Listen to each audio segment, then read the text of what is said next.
Okey, bismillahirrahmanirrahim. Assalamualaikum warahmatullahi wabarakatuh dan salam sejahtera.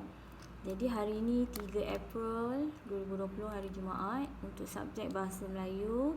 Okey, objektif kita hari ini adalah untuk merancang penulisan perenggan penutup dengan melengkapkan kerangka karangan yang telah dibina. Okey, sebelum ni kita dah bina kerangka karangan, kita dah buat ayat, kita dah buat perenggan pendahuluan, kita dah buat perenggan isi, dan hari ini kita akan buat perenggan penutup. Jadi bagaimana cara untuk menulis perenggan penutup? Tengok objektif yang kedua, iaitu dengan membina ayat kesimpulan, ayat cadangan, ayat ramalan dan ayat harapan. Okey, kalau kamu perhatikan daripada perenggan pendahuluan, perenggan isi dan perenggan penutup, semuanya ada 4 jenis ayat. Kalau kamu masih ingat lagi, setiap perenggan tu semuanya mesti ada 4 jenis ayat. Kenapa saya suruh kamu buat satu perenggan 4 ayat? Okey, ini kerana dalam pemarkahan karangan ada satu aspek yang dipanggil aspek pemerengganan. Jadi dalam penulisan karangan, setiap perenggan itu perlu kelihatan lebih kurang sama dari segi kepanjangannya. So dekat situ ada sedikit markah, iaitu markah pemerengganan. Jadi bila kamu buat satu perenggan 4 ayat, maka perenggan yang karangan yang kamu hasilkan akan dapat dilihat setiap perenggan itu kepanjangannya lebih kurang sama. Maksudnya contoh, kalau perenggan penutup tu, perenggan pendahuluan tu ada lebih kurang 5 baris ke 6 baris, maksudnya perenggan-perenggan seterusnya pun mesti ada 5 ke 6 baris. Jadi kita buat setiap perenggan sekurang-kurangnya mesti ada 4 ayat. Okey, kemudian kita tengok bagaimana cara untuk menulis perenggan penutup. Okey, kita lihat dulu aspek yang pertama, iaitu ayat kesimpulan. Okey, dalam penulisan ayat kesimpulan sebenarnya tak susah. Kamu hanya perlu tulis penanda wacana kesimpulannya, ataupun apa-apa saja penanda wacana yang menunjukkan kesimpulan. Okey, tuntasnya kan, contohnya tuntasnya pun boleh, kesimpulannya. Okey, masukkan balik arahan tugasan. Kalau tugasan minta faktor, tulis faktor. Kalau tugasan minta langkah, tulis langkah. Kalau minta usaha, tulis usaha. Punca, tulis punca. Tulis je. Jadi kesimpulannya terdapat banyak langkah atau usaha atau punca. Pilihlah salah satu ikut kepada tugasan soalan, arahan soalan. Kemudian sambung yang boleh diambil ataupun yang boleh difikirkan, atau yang boleh diusahakan, atau yang boleh dititik beratkan oleh siapa. Siapa yang perlu buat, siapa yang perlu ambil tindakan. Okey, contoh kalau saya guna semua pihak, oleh semua pihak, ataupun oleh pihak berwajib. Okey, oleh masyarakat. Siapa kan? Bagi, okey, masukkan tema soalan. Bagi apa? Bagi contoh, bagi ataupun oleh semua pihak, bagi melestarikan alam sekitar. Contoh, tengoklah apa tema soalan awak. Okey, itu ayat kesimpulan. Seterusnya ialah ayat cadangan. Okey, macam mana kita nak buat ayat cadangan? Okey, dalam ayat cadangan, kata kunci yang perlu kamu masukkan ialah perlulah, hendaklah, haruslah. Okey, jadi contohnya dekat sini saya buat oleh itu siapa? Masyarakat, ataupun semua pihak, ataupun pihak berwajib, ataupun oleh itu kita.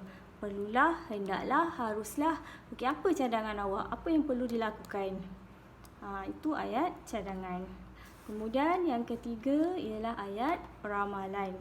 Okey, ayat ramalan ni adalah tentang kesan ataupun akibat sekiranya cadangan yang awak beri ini tidak dilakukan atau tidak dilaksanakan atau dipandang enteng kan.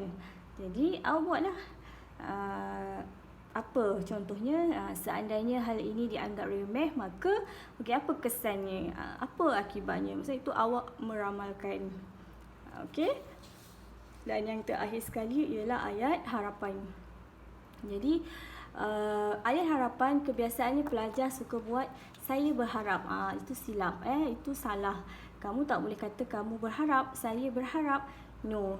Okey, kamu boleh gunakan perkataan dapat. Contoh, semua pihak dapat. Dapat apa? Apa harapan kamu? Dapat merealisasikan, dapat melaksanakan, dapat bekerjasama, dapat menunaikan. Apa harapan awak? Apa harapannya? Faham tak? Okey, jadi saya harap kamu faham. Okey, jadi bila dah kenal pasti 4 ayat ni, kamu boleh buat rangka ataupun kamu merancang untuk penulisan penutup. Okey, tengok. Untuk tajuk langkah-langkah mempopularkan permainan tradisional. Okey, ini cadangan ataupun perancangan saya untuk penulisan perenggan penutup. Okey, sebelum ni saya lihat kamu menulis sepanjang-panjang tidak? Untuk dalam rangka karangan. Apa yang kamu letak kat rangka karangan ni, kemudian kamu salin balik dekat penulisan kamu. Itu salah. Bila kita kata rangka, maksudnya kita hanya tulis point ataupun isi-isi ataupun idea-idea awak sahaja secara ringkas. Bukannya awak salin karangan, awak tulis karangan dekat sini, dekat rangka, kemudian awak tulis lagi karangan dekat kertas yang lain. Itu salah. Sepatutnya dalam rangka itu hanyalah secara ringkas sahaja. Point ataupun isi idea awak secara ringkas. Contoh awak tengok kat sini saya buat. Okey, ayat kesimpulan, pelbagai langkah untuk mempopularkan permainan tradisional. Nampak? Saya tu ringkas saja. Kemudian ayat cadangan saya, okey, semua pihak bekerjasama memainkan peranan memartabatkan permainan tradisional. Ringkas saja. Ayat ramalan, bimbang, ianya terus ditelan zaman, seterusnya hilang identiti bangsa. Kemudian ayat harapan dapat menjadikan permainan tradisional masyarakat kita gah dipersada antarabangsa. Okey, nampak tak kat situ? Okey, seterusnya, okey, bila dah buat rangka, barulah buat penulisan. Tengok ni saya buat ayat kesimpulan. Kesimpulannya, terdapat pelbagai langkah yang boleh difikirkan dan diketengahkan bagi mempopularkan permainan tradisional. Itu adalah ayat kesimpulan. Kemudian ayat cadangan. Oleh itu, okey, semua pihak perlu bekerjasama memainkan peranan masing-masing dalam usaha memartabatkan permainan tradisional agar ia terus kekal zaman berzaman, ibarat tak lapuk dek hujan, tak lekang dek panas. Nampak? Saya buat semua pihak perlu. Kamu boleh guna harus. Apa lagi tadi? Terpulang pada kamu, ya. Dan kalau boleh, masukkanlah peribahasa sebagai bonus dalam karangan kamu. Okey, kemudian ayat ramalan saya. Tanpa kerjasama semua pihak, kebimbangan permainan tradisional terus lupus ditelan zaman bakal menjadi kenyataan. Ini ramalan saya. Okey, kemudian barulah kita masuk kepada ayat harapan. Disebabkan itu, masyarakat perlu berganding bahu. Tengok ni. Menjadikan permainan tradisional pilihan utama mereka supaya dapat diketengahkan, seterusnya dikenali di persada antara bangsa. Nampak tak? Okey, kalau tak faham, kamu boleh PM atau WhatsApp saya. Saya nak kamu buat perenggan kesimpulan ni, sambungan daripada kerja kita yang sebelum ni. Okey, itu sahaja daripada saya untuk hari ini. Sekian, terima kasih.